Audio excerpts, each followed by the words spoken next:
In court, my aunt submitted a bill for raising me after my mom passed. Food, clothes, rent all totaled to $50,000. The judge examined it slowly, then asked, "And the $190,000 in Social Security you took?" The courtroom exploded as she was exposed.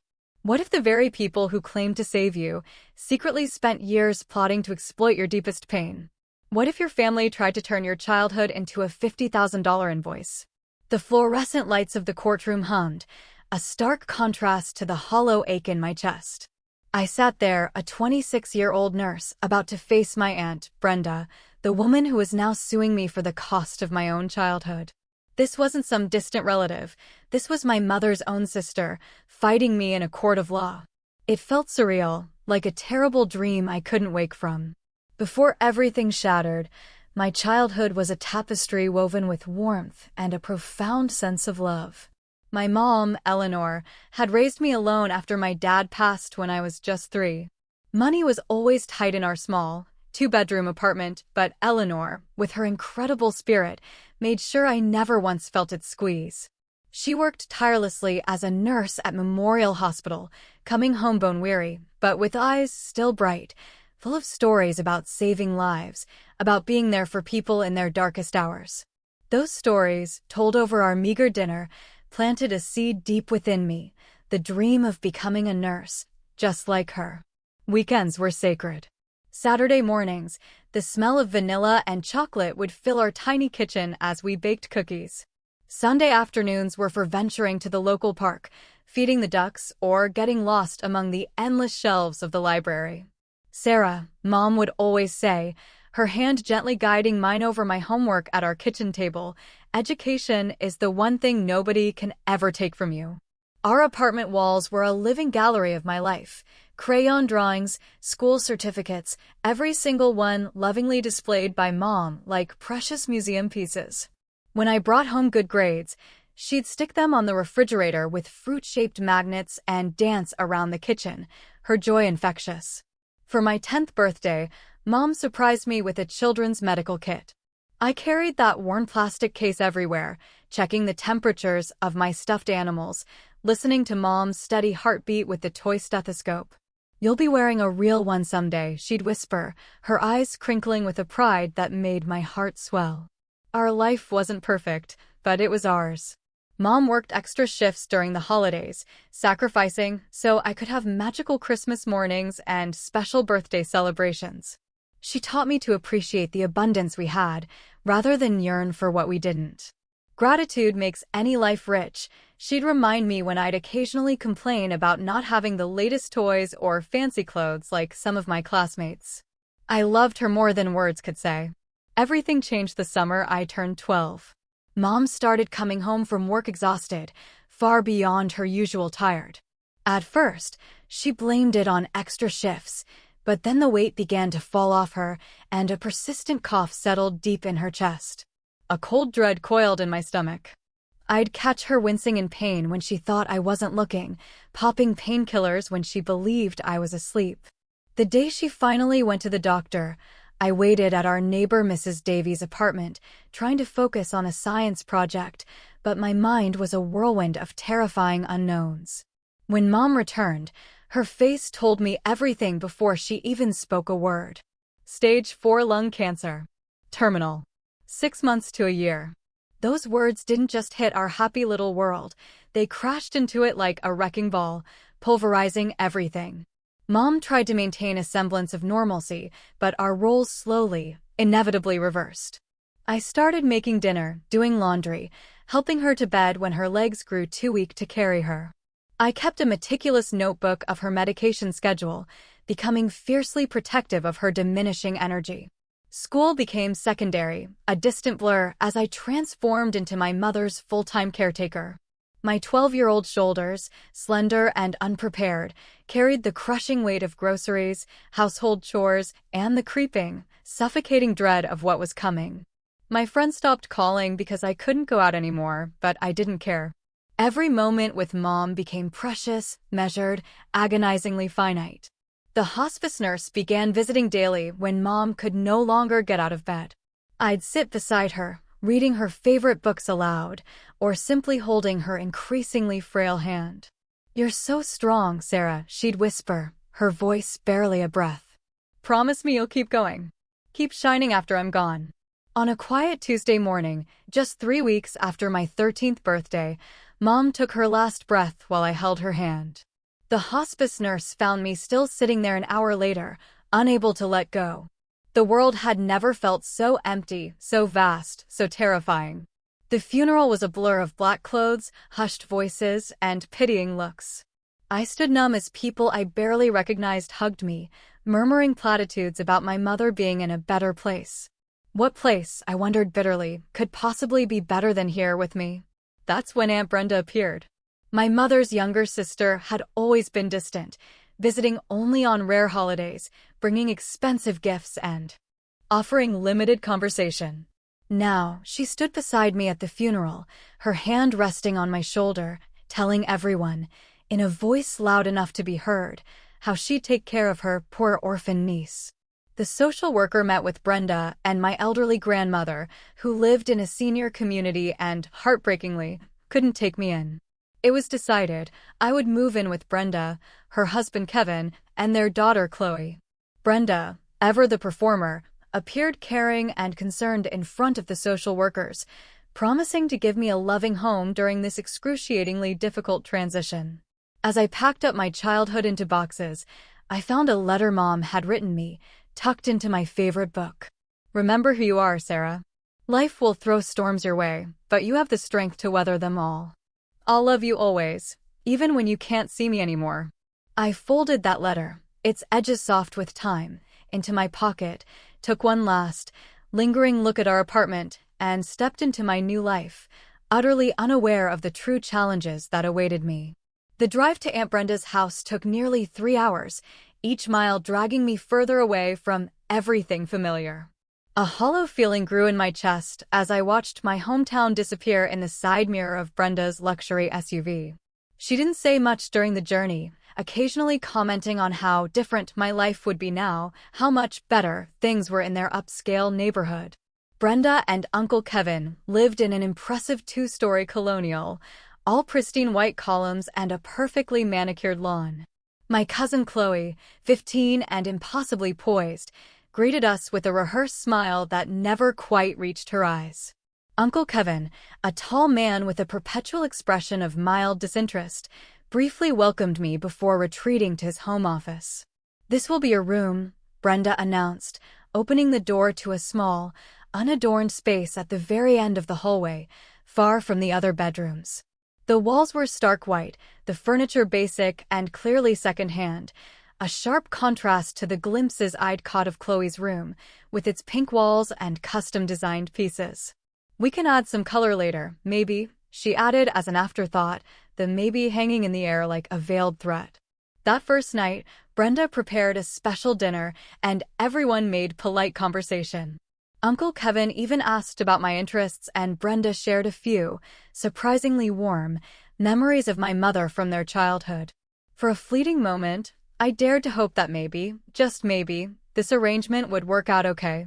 The shift was insidious, gradual. By the end of my first week, Brenda had presented me with a set of house rules that, suspiciously, didn't seem to apply to Chloe. I had a strict curfew, limited bathroom time, designated study hours, and a list of chores that grew longer each day. "In this house, everyone contributes," Brenda explained, handing me a toilet brush. Meanwhile, Chloe lounged by their backyard pool, her own chores mysteriously non-existent. My belongings, which had once filled our apartment, now looked meager, scattered around the spare room. Brenda had gone through my boxes before I could even unpack, setting aside clothes she deemed too worn or inappropriate. When I asked about them, she simply said, "We have standards in this neighborhood, Sarah. You represent our family now." School was another jarring adjustment. My academic records transferred, but nothing else did. No friends, no history, no teachers who knew my capabilities. Despite having been in advanced programs at my previous school, I was placed in standard classes. When I mentioned this to Brenda, she dismissed my concerns with a wave of her hand. "Let's not get ahead of ourselves, Sarah. You've been through a trauma. Best to take it easy. The first time I truly understood my place in the household, how I was perceived, came when school supplies were purchased. Chloe received a new laptop, a designer backpack, and top-of-the-line everything. I was given a plastic binder, basic notebooks, and pens from the dollar store. We have to be mindful of expenses, Brenda said, catching my bewildered expression. Your mother didn't exactly leave much for your care. That night, I heard Brenda and Kevin arguing through the thin walls. The Social Security checks barely cover the extra expenses. Brenda's voice, usually so controlled, carried with undisguised irritation. Do you know how much teenagers eat? How much their activities cost? Kevin's reply was tired, resigned. She's family, Brenda. Family that's costing us, she retorted, her voice sharp. Eleanor always was so irresponsible, not planning better for her daughter. I buried my face in my pillow, tears soaking through as I clutched my mother's letter, my heart aching with a fresh kind of pain. The money comments became a regular feature of life with Brenda. If I outgrew clothes, needed school supplies, or even if I ate what she deemed too much at dinner, I was reminded of the financial burden I represented. Do you know how much braces cost? She muttered when the dentist recommended them, and we left without scheduling the orthodontic work. College. Applications are $70 each, she complained when I brought home information about universities with nursing programs. Perhaps community college would be more appropriate for your situation. The contrast between my treatment and Chloe's grew more pronounced, a constant, stinging reminder. Chloe received a car for her 16th birthday. I was told I could get a job to save for my own transportation. Chloe's room was redecorated seasonally. My bedspread had been the same faded blue since my arrival. Chloe attended dance classes, lacrosse practice, and SAT prep courses. I was told such extras weren't in the budget for me. Uncle Kevin witnessed it all with passive acceptance. Occasionally, he'd slip me $20 or offer to drive me somewhere when Brenda refused, but he never directly challenged her treatment of me. Your aunt is under a lot of pressure, he'd say, as though that explained everything. Throughout it all, the memory of my mother's warmth became both comfort and torture. I'd close my eyes at night and try to remember the sound of her laugh, the feeling of her hand brushing hair from my face. Those memories sustained me through Brenda's coldness, through Chloe's casual cruelty, through the growing, undeniable awareness that I wasn't truly wanted in this house. I began spending more time at the school library, volunteering for any activity that kept me away from Brenda's critical gaze. I joined study groups, helped teachers after class, and discovered that academic success could be a powerful form of escape. If I couldn't have love, I could at least have achievement. One evening, while cleaning the kitchen as required by my ever-expanding chore list, I accidentally knocked over Brenda's purse. As I gathered the spilled contents, a letter from the Social Security Administration fluttered to the floor. It was addressed to Brenda as my guardian and referenced monthly survivor benefits being deposited for my care. The amount was substantial, far more than Brenda had ever implied she received. That night, I carefully replaced my mother's photo on my nightstand, the one Brenda had suggested I put away to help with the grieving process. I looked into my mother's smiling eyes and made a silent, steel-cold promise. I would endure. I would succeed. And someday, I would escape. High school brought new challenges, but also unexpected opportunities. Despite Brenda's dismissal of my academic potential, I fought to be placed in honors classes and quickly proved I belonged there. My science teachers, particularly, noticed my aptitude, and by sophomore year, I had joined the Health Sciences Club, the very first tangible step toward my dream of following in my mother's footsteps. Another club meeting? Brenda would ask with thinly veiled irritation. I suppose you'll need money for that, too. I never asked for money anymore. Instead, I'd secured a part-time job at Sweet Blossom's Bakery 3 afternoons a week and all day Saturday. The owner, Mrs. Rodriguez, became a bright spot in my life, slipping me extra pastries at closing time and adjusting my schedule during exam periods. My first paycheck felt like freedom in my hands until Brenda cornered me in the kitchen. Now that you're earning an income, you'll need to contribute to household expenses, she announced, her hand extended. $300 monthly seems fair for room and board. The amount represented nearly half my earnings, but I handed it over without argument. Fighting Brenda only ever made things worse, as I'd learned through painful experience. Later that night, I overheard Brenda telling Uncle Kevin how she was teaching Sarah financial responsibility by collecting rent. Chloe, now a senior and the self-appointed queen of the school, made sure everyone knew I was her charity case cousin. She spread malicious stories about my mother's death, embellishing details for maximum pity or sometimes mockery, depending on her audience. When boys showed interest in me, she'd warn them about my unstable family background and probable emotional issues. One rainy Tuesday during junior year, I stayed late to make up a chemistry lab. Walking to the bus stop, I realized I'd missed the last one. As I resigned myself to a 3-mile walk in the downpour, a car pulled alongside me. Miss Harper, my AP biology teacher, rolled down her window. "Sarah, get in before you drown." During the drive home, Miss Harper, kind and observant, asked questions about my interest in medicine, my study habits, my plans after high school. When she pulled up to Brenda's house, she hesitated before saying, "You know, Sarah, you remind me of myself at your age. Determined. Focused. Despite obstacles." Something in her tone, a quiet understanding, made me look up sharply. Miss Harper smiled gently. "My door is always open if you need to talk about anything." 2 weeks later, after Brenda had confiscated half my paycheck for utilities I used excessively, I found myself in Miss Harper's classroom during lunch. The words poured out of me, the financial manipulation, the emotional neglect, the social security letter I'd found. Miss Harper listened without interruption, her expression growing increasingly troubled. "Have you considered that your aunt may be misusing funds meant for your care?" she finally asked. The thought had occurred to me, a faint whisper of suspicion, but hearing it from an adult, a trusted teacher, gave it a terrifying legitimacy. "What can I do? I'm a minor. She's my guardian." Miss Harper's reply changed everything. "Start documenting.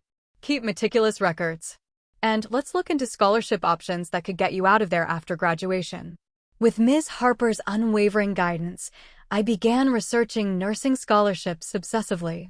I joined every club that might strengthen my applications, volunteered at the local hospital on Sundays, and maintained perfect grades despite working nearly 20 hours a week.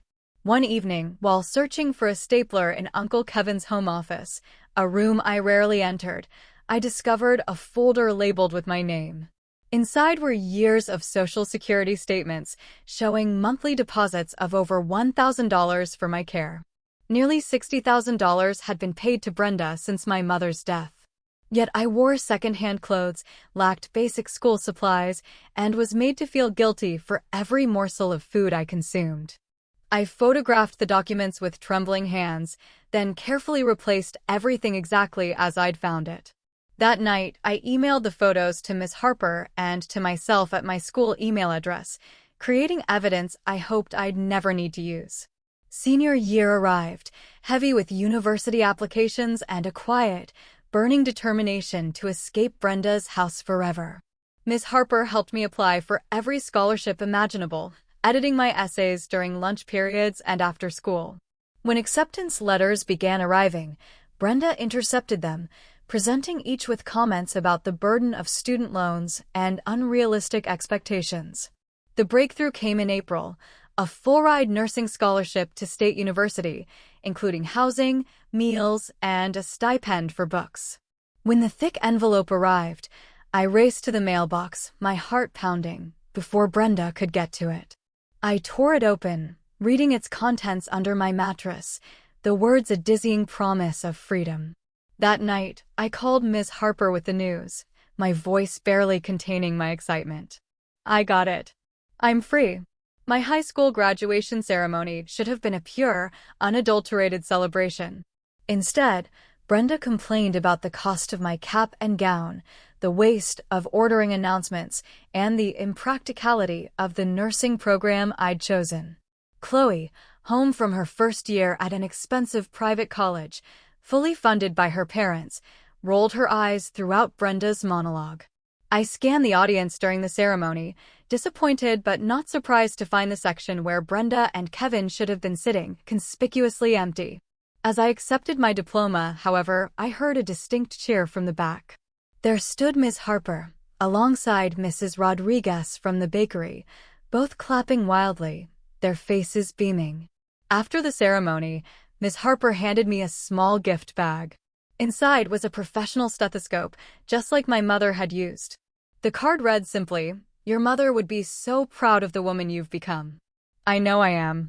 For the first time since my mother died, I felt seen, valued, and championed.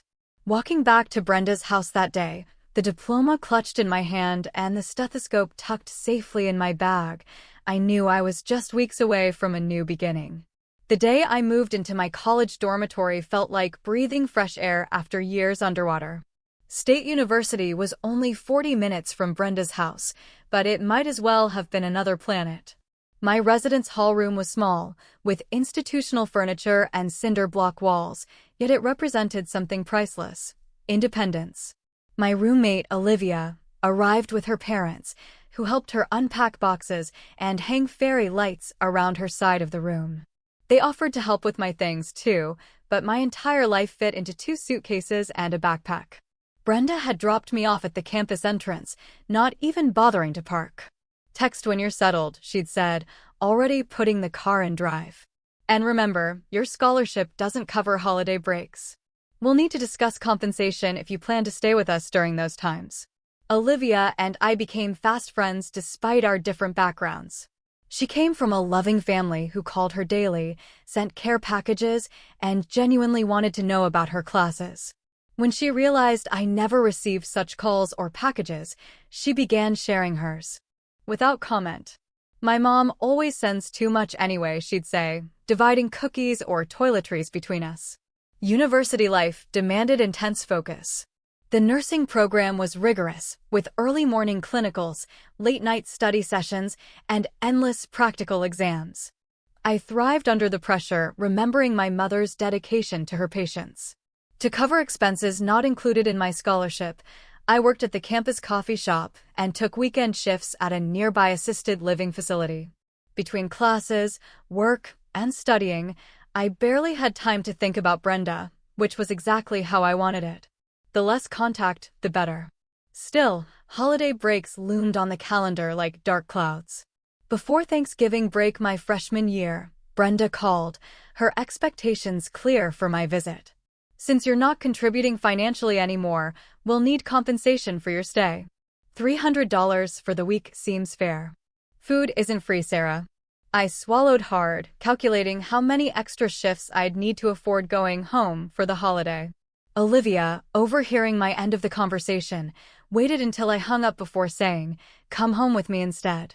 My parents would love to have you." That Thanksgiving became the first of many holidays spent with Olivia's family. The Parkers welcomed me without question, including me in family photos and traditions as though I'd always been there. Mrs. Parker, learning about my nursing studies, shared stories from her own career as a physical therapist. Mr. Parker taught me to make his famous cranberry sauce, standing beside me in the kitchen with patient instructions. When Brenda called on Christmas to ask when I'd be arriving with my room and board payment, I calmly informed her I had made other arrangements. Her surprised pause was followed by concern, not for my well-being, but for the lost income.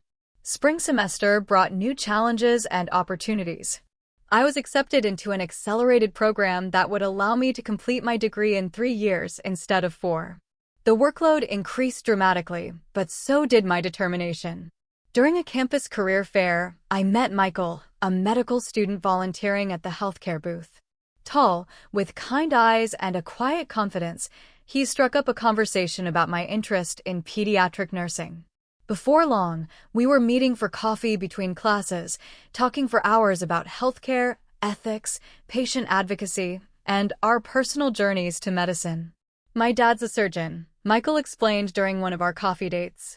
"He expected me to follow exactly in his footsteps, but I'm interested in family practice in underserved communities. We've been at odds about it for years." His understanding of family pressure created a bond between us that deepened with each conversation. When I finally shared the full story of Brenda's treatment, he listened without judgment, then asked the question that had been hovering in my mind for years. Have you considered that what she did might be illegal? Social Security benefits for surviving children are meant to provide for the child, not supplement the guardian's income. During spring break of my sophomore year, instead of accepting another invitation from Olivia's family, I stayed on campus to research. The nearly empty library became my second home as I dug through legal websites and forums for similar situations. What I discovered left me stunned. Guardians misappropriating survivor benefits could face serious legal consequences, including fraud charges. I made an appointment with the university's legal aid office, bringing copies of the Social Security statements I'd photographed from Uncle Kevin's office. The student attorney who reviewed my case looked increasingly serious as I explained the situation. "This isn't just unethical," he said finally. "It's potentially criminal. Your aunt had a fiduciary responsibility to use those funds for your direct benefit. What are my options?" I asked, my heart pounding a frantic rhythm. "You could file a complaint, possibly pursue recovery of funds, but that would mean legal action against your aunt." He studied my face. "It's a big step. Think about it carefully." I left the office with resources and information, but no clear decision. That night, I called Ms. Harper, who had remained a trusted mentor throughout my college years. "You don't have to decide anything right now," she advised. "Focus on your education. Document everything. The statute of limitations gives you time." Junior year brought clinical rotations that cemented my passion for nursing. Working with actual patients, particularly children, reminded me daily why I'd chosen this path. My professors praised my combination of technical skill and profound compassion attributes I'd learned watching my mother work. Michael and I grew closer, supporting each other through exams and late-night study sessions. When he invited me to meet his parents over summer break, I accepted with only slight trepidation. Unlike Brenda, Dr. and Mrs. Miller welcomed me warmly, asking thoughtful questions about my studies and goals. "Sarah has the highest GPA in the nursing program," Michael announced proudly over dinner. Dr. Miller raised his glass in a toast. "To excellence and compassion in healthcare. The world needs more providers like you." The stark contrast between Michael's family and my experience with Brenda couldn't have been more pronounced. That night, lying in the comfortable guest room of the Millers' home, I finally allowed myself to acknowledge the full extent of Brenda's betrayal. It wasn't just about money. It was about denying me the love and support a child deserves after losing their only parent. As graduation approached, job offers began coming in, thanks to my academic record and glowing recommendations from clinical supervisors. I accepted a position at Children's Memorial Hospital in the Pediatric Intensive Care Unit, with a starting salary that would finally provide true financial stability. 2 weeks before graduation, Michael proposed during a picnic at the campus lake where we'd had our first real date. The vintage sapphire ring had belonged to his grandmother, he explained, given to him with her blessing after she'd met me during family dinner. "You don't have to answer right away," he said, reading my shocked expression. "I know we're both starting our careers, and timing is complicated." I kissed him, tears streaming down my face, the relief and joy overwhelming. Yes, absolutely yes. Life was finally taking shape according to my own design, not Brenda's restrictions or limitations. As I prepared for graduation, for my new job, for a future with Michael, I believed the chapter with Brenda was closed. I was wrong. My graduation day dawned bright and clear, a perfect May morning that felt symbolic of my new beginning. Olivia and I helped each other into our caps and gowns, taking dozens of photos in our dorm room one last time. The Parkers arrived early, bringing flowers and hugs, their faces full of genuine pride. Michael and his parents came bearing a gift bag containing a beautiful new lab coat with Sarah Marshall, RN, embroidered on the pocket. As we gathered outside the auditorium, I spotted an unexpected trio approaching: Brenda, Uncle Kevin, and Chloe, all dressed in what I recognized as their public appearance outfits. Brenda's smile was wide, but it didn't reach her eyes. "We wouldn't miss our Sarah's big day," she announced, loud enough for nearby families to hear. placing possessive emphasis on "are." She air-kissed my cheeks while whispering, "We need to talk after the ceremony." Throughout the graduation, I could feel Brenda's gaze on me, a heavy, unsettling weight. When my name was called, I heard her voice rise above the others, shrill and attention-grabbing. "That's my niece. I raised her after her mother died." The ceremony concluded with mortarboards flying into the air and tears of joy all around. As graduates dispersed to find their families, Brenda intercepted me before I could reach the Parkers and Millers. "We brought you a graduation gift," she said, pressing a thick envelope into my hands. "Open it now." Inside was not a card, but what appeared to be an invoice, meticulously itemized on Brenda's personal stationery. The heading read, "Expenses incurred in raising Sarah Marshall, 2012 to 2017. The list was extensive and detailed. Room and board, 60 months at $500 per month equals $30,000. Clothing and personal items, $4,850. School supplies and activities, $3,275. Medical and dental expenses, $5,200. Transportation and miscellaneous, $6,675. The total at the bottom, circled in red pen, $50,000. "What is this?" I asked, my voice barely audible over the celebratory noise around us, my blood running cold. "A reality check," Brenda replied, her smile never wavering for the benefit of onlookers. "Now that you're officially an adult with a career, it's time to repay what you owe. We made many sacrifices to provide for you after your mother's irresponsibility left you with nothing." Uncle Kevin looked acutely uncomfortable, but remained silent. Chloe smirked slightly, a flicker of cruel satisfaction in her eyes. "I don't owe you anything," I said, trying to keep my voice steady, my heart hammering against my ribs. "The government sent you money every month specifically for my care." Brenda's smile tightened, a brittle mask. "Barely enough to cover basics. This bill reflects additional expenses. We expect monthly payments, beginning with your first nursing paycheck." Before I could respond, Michael appeared at my side, sensing the tension. "Everything okay here?" I introduced him briefly, watching Brenda's expression shift as she noted his confident posture and the expensive watch that subtly marked him as coming from money. "Just a family matter," Brenda said smoothly, her tone instantly changing. "Sarah understands her obligations." That evening, surrounded by the Parkers, Millers, and friends from the nursing program at a celebration dinner, I tried to push Brenda's grotesque invoice from my mind. Michael, sensing my distraction, squeezed my hand under the table. "Whatever it is," he whispered, "we'll figure it out together." 3 days later, an official-looking letter arrived at my new apartment. A law firm, representing Brenda Marshall, was demanding payment of $50,000 for care and support provided to Sarah Marshall during her minor years. It threatened legal action if a payment plan wasn't established within 30 days. Panic seized me. I called Michael, who immediately connected me with his father.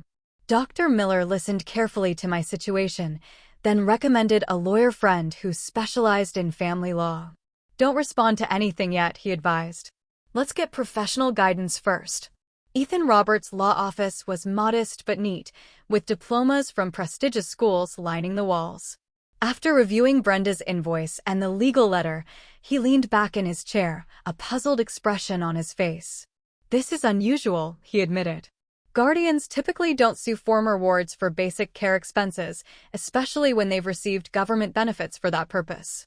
He studied me thoughtfully. "There's something more going on here. Tell me everything about your time with your aunt." For the next 2 hours, I detailed life with Brenda, the constant reminders of my cost, the glaringly different treatment compared to Chloe, the discovery of the Social Security statements, and Brenda's increasing demands for money once I began working. Ethan took extensive notes, occasionally asking clarifying questions. When I finished, he closed his notebook decisively. "I'll take your case," he said, a glint in his eye. "And I don't think you'll owe your aunt a dime when we're done." The next weeks were a flurry of legal preparation.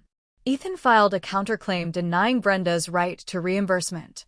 He also submitted requests for financial records related to my mother's estate and any benefits received on my behalf. During this process, we uncovered surprising information. My mother had maintained a modest life insurance policy, naming me as beneficiary. The funds should have been placed in a trust for my benefit. Additionally, there was a small inheritance from my maternal grandparents that I'd never been informed about. Where did this money go? I asked Ethan during a meeting at his office, my voice tight with disbelief.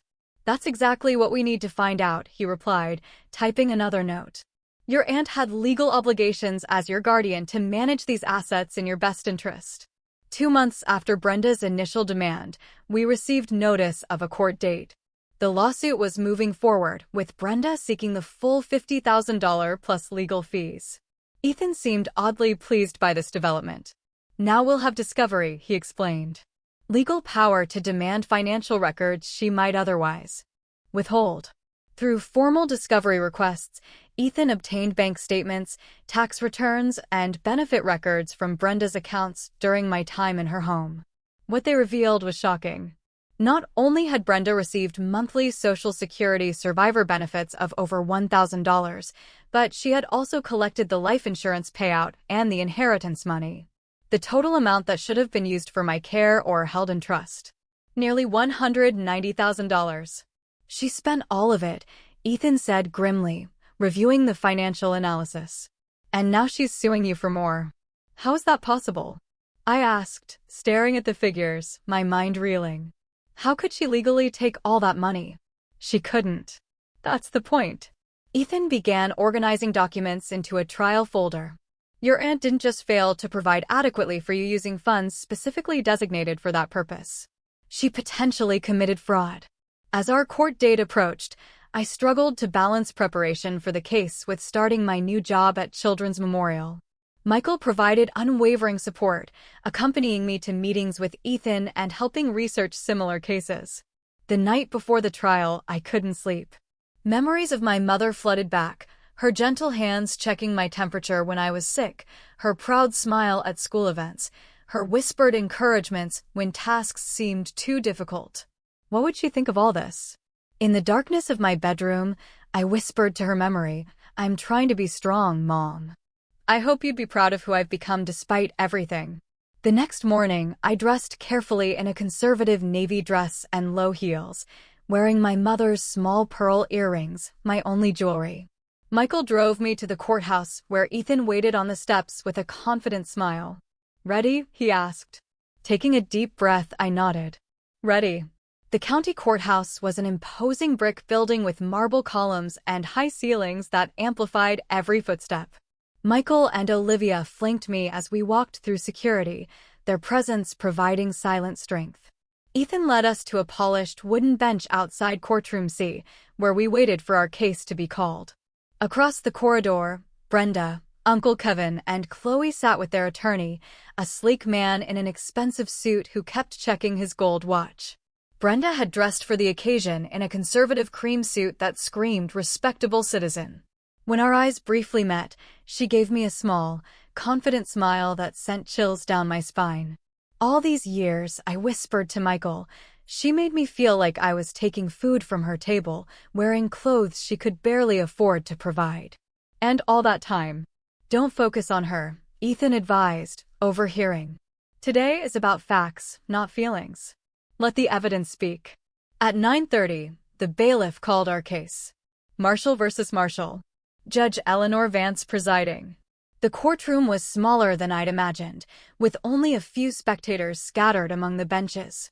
Judge Vance, an African-American woman in her 60s with silver-streaked hair and penetrating eyes, nodded briskly as we took our places. I've reviewed the filings in this case, she began. Mrs. Brenda Marshall is suing her niece, Sarah Marshall, for reimbursement of child-rearing expenses in the amount of $50,000 plus legal fees. Miss Sarah Marshall has filed a counterclaim. Let's proceed with opening statements. Brenda's attorney, Mr. Henderson, approached the bench first. His voice was smooth as butter as he painted Brenda as a selfless relative who stepped in after tragedy, sacrificing financially to provide a stable home for her orphan niece. Your Honor, he began, my client opened her home and her heart when her sister tragically passed away, leaving a 13-year-old daughter with no resources and no provisions for her care. For 5 years, the Marshalls provided food, shelter, clothing, educational support, and emotional stability during a difficult time. He gestured dramatically toward Brenda, who had adopted an expression of saintly patience. They did this without complaint, Your Honor, despite the significant financial burden it placed on their household. Now that Miss Sarah Marshall has secured lucrative employment as a registered nurse, my client simply asks for reasonable compensation for these extraordinary expenses. Ethan took notes throughout, his expression neutral. When his turn came, he approached the bench with calm confidence. Your Honor, this case isn't about compensation for childcare expenses. It's about accountability for funds that were specifically designated for Sarah Marshall's care following her mother's death. Funds that were substantial and more than adequate to provide for her needs without additional contribution from the defendant. Judge Vance leaned forward slightly. You're referring to survivor benefits? Yes, Your Honor, and more. We have documentation showing Mrs. Brenda Marshall received Social Security survivor benefits, life insurance proceeds, and inheritance funds totaling nearly $190,000 that should have been used exclusively for Sarah's care or held in trust for her future. A small murmur ran through the courtroom. Brenda's composed facade cracked slightly as she whispered urgently to her attorney. That's a serious allegation, Counselor, Judge Vance noted. I'll need to see that documentation. Let's proceed with testimony. Brenda took the stand first, describing how she'd rescued me from potential foster care after my mother's death. She detailed the sacrifices her family made, Chloe sharing her home with a cousin she barely knew, family vacations curtailed due to the expense of another child, the emotional labor of helping a grieving teenager adjust. Mr. Henderson dramatically presented Brenda's itemized invoice, walking through each category of expense. Brenda nodded earnestly as he highlighted particularly costly items, braces I'd needed but never received, sports equipment for activities I'd never participated in, special tutoring I'd never been offered. And did the Social Security benefits you received cover these expenses? Mr. Henderson asked. Brenda shook her head solemnly. Not even close. The monthly benefit barely covered her food. Everything else came from our pocket.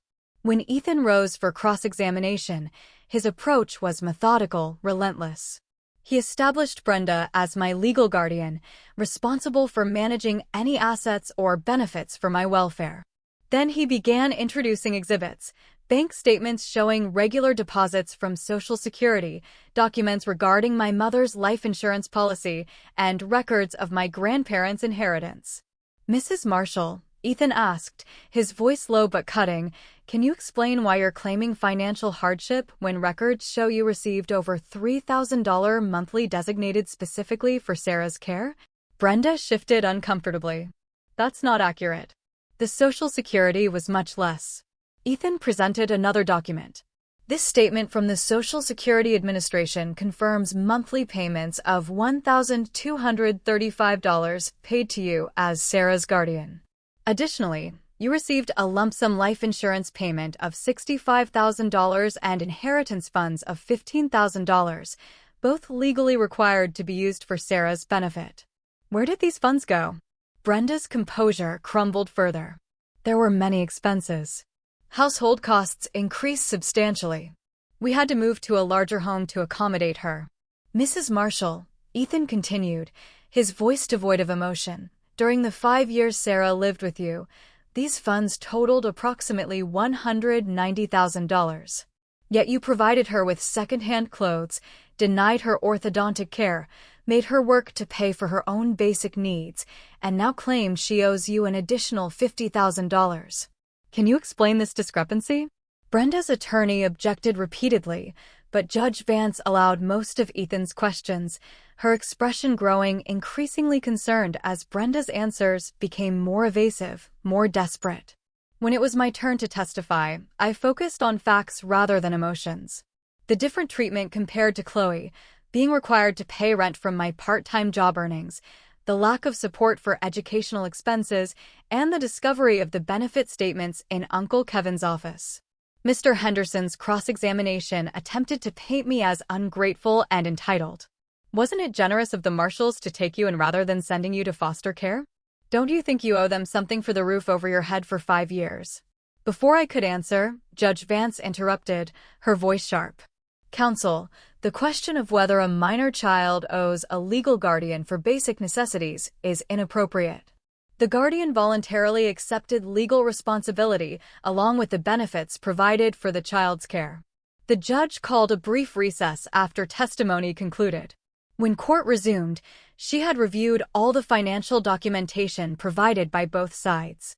I've seen enough, Judge Vance announced, removing her reading glasses. Mrs. Marshall, would you please approach the bench?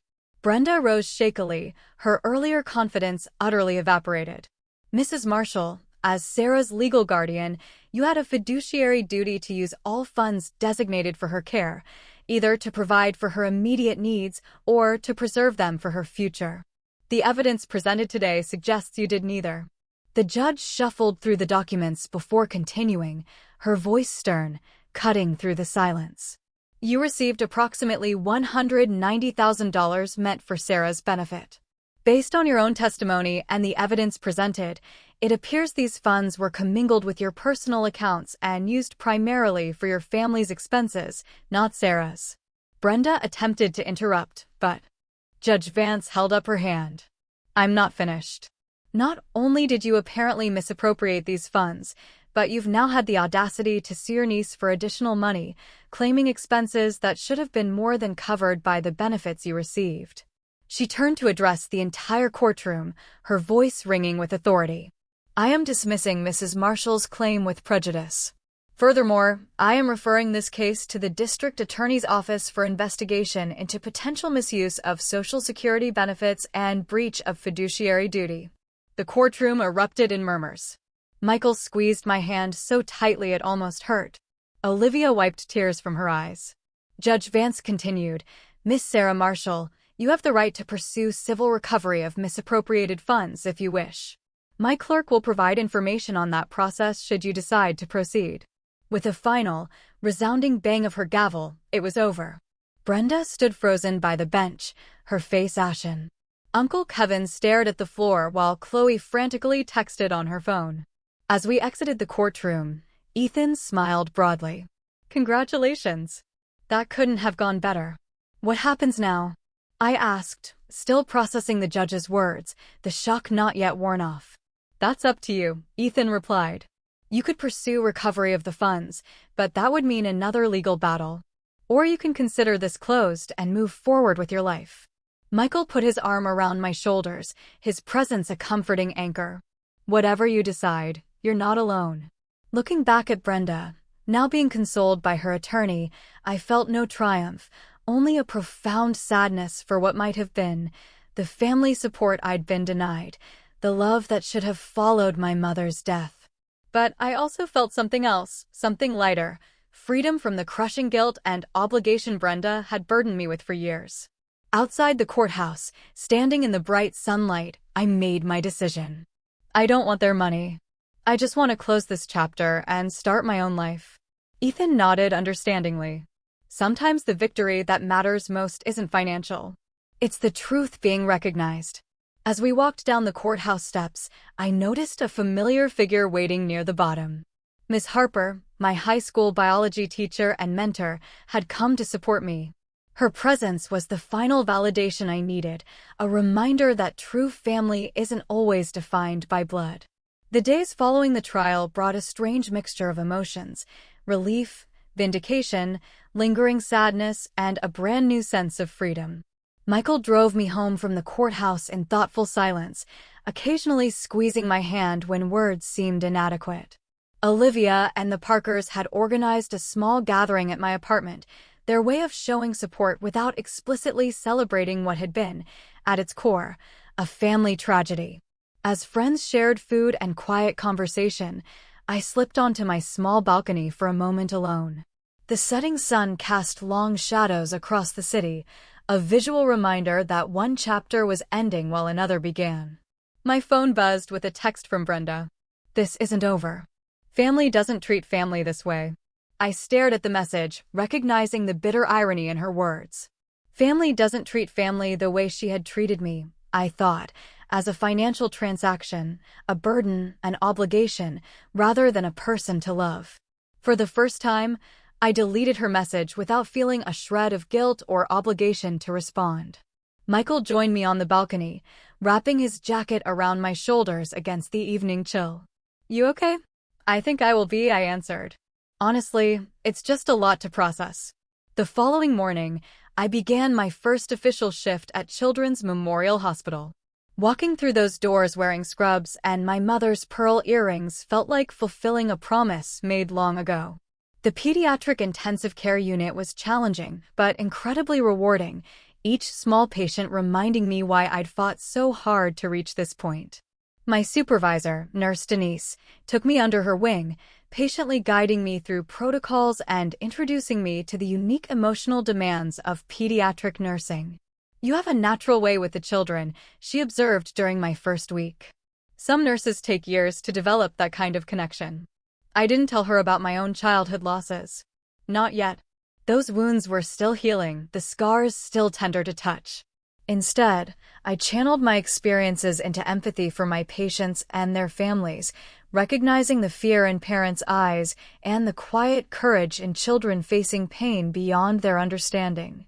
2 weeks after the trial, Uncle Kevin called. His voice sounded tired, defeated. "Sarah, I know I have no right to ask anything of you, but I wanted you to know I had no idea about the extent of what Brenda was doing. The Social Security, yes, but not the life insurance or inheritance." "You still let her treat me like a burden," I replied, surprising myself with the steadiness of my voice. "You watched it happen every day for 5 years and did nothing." His heavy sigh carried through the phone. "You're right. My passivity makes me complicit. I should have protected you and I failed. I'm sorry. I know that's inadequate." After a long pause, he added, "Brenda and I are separating." The trial was a wake-up call about who she really is and who I've allowed myself to become by standing by. He paused again. "I just wanted you to know." I felt no satisfaction in their marriage's collapse, only a complicated sadness for the family that might have been mine, but never truly was. "I hope you find peace, Uncle Kevin." "I really do." That conversation marked the last direct contact with Brenda's household. Through mutual connections, I learned the district attorney had decided not to pursue criminal charges, but had required Brenda to complete financial management courses and community service. Chloe occasionally sent hostile messages on social media, which I eventually solved by blocking her accounts. As summer turned to fall, I established routines in my new life. Challenging but fulfilling shifts at the hospital. Quiet evenings with Michael, planning our future. Weekend brunches with Olivia and friends from nursing school. The apartment slowly transformed from a sterile space to a true home, filled with plants, photographs, and small treasures that represented my emerging identity. One September afternoon, I received an unexpected email from the hospital's Human Resources Department. A trust fund had been established in my mother's name, Eleanor Marshall, to provide scholarships for nursing students from single-parent households. The anonymous donor had requested I serve on the committee. The attached documentation revealed the trust had been funded with exactly $50,000, the amount Brenda had demanded from me. A separate note from the hospital's legal department confirmed the donation had come from Uncle Kevin. That evening, I called Miss Harper to share the news. After all these years, she remained my trusted advisor in life's complicated moments. "It sounds like his way of making amends," she observed, not erasing the past, but trying to create something positive from it. "Should I accept the committee position?" I asked. "Part of me wants nothing to do with anything connected to that family." "Consider this," she replied thoughtfully. "The committee position isn't about them. It's about honoring your mother and helping students who share your experience. Don't let Brenda take that opportunity from you, too." Her wisdom had always cut through my confusion. The following day, I accepted the position, my first small step toward transforming pain into purpose. As my first year of professional nursing progressed, I found myself increasingly drawn to working with children from difficult home situations. Their resilience reminded me of my own journey, their small victories becoming personal triumphs I celebrated alongside them. The hospital's social worker noticed my connection with these patients and invited me to join a support program for children in foster care or kinship guardianship. Sometimes the best healing comes from helping others through similar struggles, she explained. Michael supported my growing involvement in these programs, often accompanying me to events for the children. His medical residency was demanding, but we carved out time for our relationship, planning a small wedding for the following spring. The Parkers and Millers had essentially adopted me into their families, providing the loving support network I'd missed for so many years. 6 months after the trial, on my mother's birthday, I finally felt ready to visit her grave. Michael offered to come with me, but this was a journey I needed to make alone. The cemetery was peaceful, autumn leaves creating a golden canopy over the modest headstone. I placed fresh flowers beside her name, then sat on the grass to tell her everything, my nursing career, the truth about Brenda, finding love with Michael, and the scholarship fund now bearing her name. I survived, Mom, I whispered, tears flowing freely. Not just survived, but found my way to thrive. I think you'd be proud of that. On the drive home, I made a detour to visit Mrs. Davies, our former neighbor who had watched me on the day of my mother's diagnosis. Now in her 80s, she welcomed me with surprised delight, serving tea in chipped cups as we caught up on the years between. Her walls still displayed photographs of her own children and grandchildren. And there, on a crowded shelf, stood a small framed picture of my mother and me at a long-ago birthday party. She was so proud of you, Mrs. Davies recalled, following my gaze to the photograph. Always said you had her compassion, but twice her determination. Looks like she was right. These small reconnections with my past helped stitch together the fragmented narrative of my life. Each conversation, each memory shared by those who had known my mother, added another thread to the tapestry of my identity, separate from Brenda's distortions and manipulations.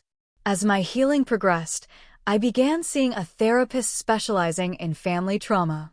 Dr. Lynn helped me understand that Brenda's treatment hadn't been my fault, that children aren't responsible for earning their guardians' love or care. Gradually, the nightmares decreased. The anxiety attacks became less frequent, and the reflexive guilt over costing too much began to fade. The hardest part of healing, Dr. Lynn observed during one session, is accepting that some people who should have loved us were incapable of doing so. Their limitation doesn't diminish your worthiness. Those words became a mantra during difficult moments, a reminder that Brenda's coldness reflected her character, not my value. 1 year after the trial, I received an unexpected package. Inside was my mother's nursing pin from her graduation, along with several photographs I thought lost forever. A brief note from Uncle Kevin explained he'd found them in storage while moving to his new apartment. That small brass pin became a talisman I carried in my pocket during difficult shifts, a tangible connection to the woman whose love had shaped me far more profoundly than Brenda's neglect ever could. Life continues to unfold in ways both expected and surprising. Michael and I married in a simple ceremony surrounded by chosen family. We're saving for a house where we can build the warm, supportive home environment neither of our childhoods fully provided. My career advances steadily, with a recent promotion to charge nurse in the pediatric unit. The scholarship fund in my mother's name has already helped 3 students pursue nursing degrees, each recipient reminding me of myself a few years ago, carrying invisible burdens while working toward a future built on service to others. Looking back at the journey from that terrified 13-year-old girl clutching her mother's letter to the woman I am today, I recognize the profound truth that has emerged from all the pain. Family isn't defined by blood or legal documents. It's created through love, respect, and mutual support, qualities Brenda never understood, but that I found in abundance with the people who've chosen to walk alongside me. The judge's words in that courtroom did more than dismiss Brenda's lawsuit. They validated my worth and my right to be treated with dignity. But the real victory wasn't legal. It was learning that despite everything, I remained capable of trust, love, and connection. Brenda took my childhood, but she couldn't take my future or my capacity for joy. If you're watching this and struggling with family who treats you as a burden rather than a blessing, please know your worth isn't determined by their limitations. True family sees your value without calculating your cost. Sometimes we have to create that family for ourselves, building connections based on mutual respect rather than obligation. Have you ever had to build your own family or cut ties to toxic ones? Share your story in the comments below.